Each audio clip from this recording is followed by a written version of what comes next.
Hey, good morning, Culture Warriors. I wanted to do a quick follow-up on the thought I talked about the other day about finding fulfillment, finding joy in the process of self-development and getting better as a leader.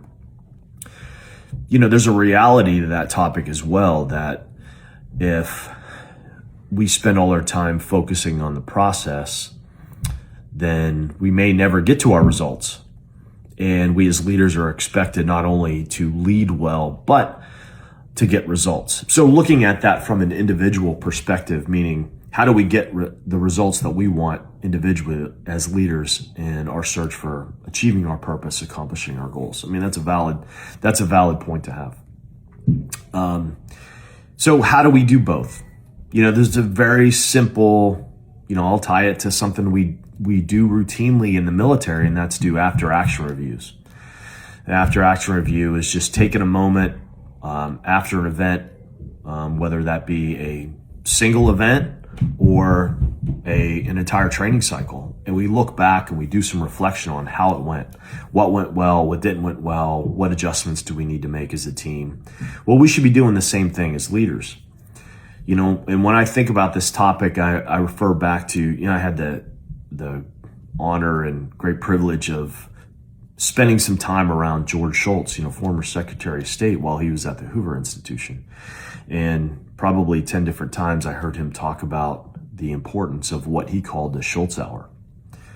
And granted, when he served as Secretary of State, it was a much different time.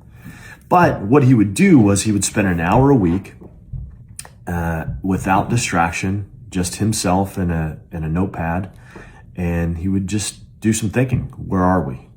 Where are we going in the right direction? Where am I going in the right direction? What do we need to do better?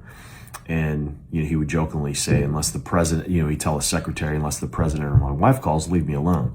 But that's an important point, and that's one that we really need to focus on in the current environment, which is just to avoid distraction. I mean, how do we invest and allocate time to do self-reflection, and without the phones, without the Teams messages, without email? I mean, it's a discipline in and of itself, but the product is it increases our self-awareness, and it increases our personal accountability to what we're trying to achieve as leaders. So taking it from a personal development perspective, if I'm not holding myself accountable to the things that I'm trying to do daily, weekly, monthly, then, what am I doing? What's the end result? We're not going to get the results that we desire. So while we should give ourselves grace for not meeting our own expectations, we should also take action to improve that. And that all starts with doing some self-reflection.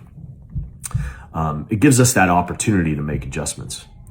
So what I offer to you today is, my personal method is every morning and once a week, just really trying to commit some time to thinking about where I'm at and where I'm going. So I'd offer that to you as something to think about this week. How are you doing self-reflection? How are you coping with your own insecurities, your own shortfalls, and developing a plan of action to address those in your daily habits, your weekly habits, etc. So hope that's a good thought for you. And as always, remember, culture wins.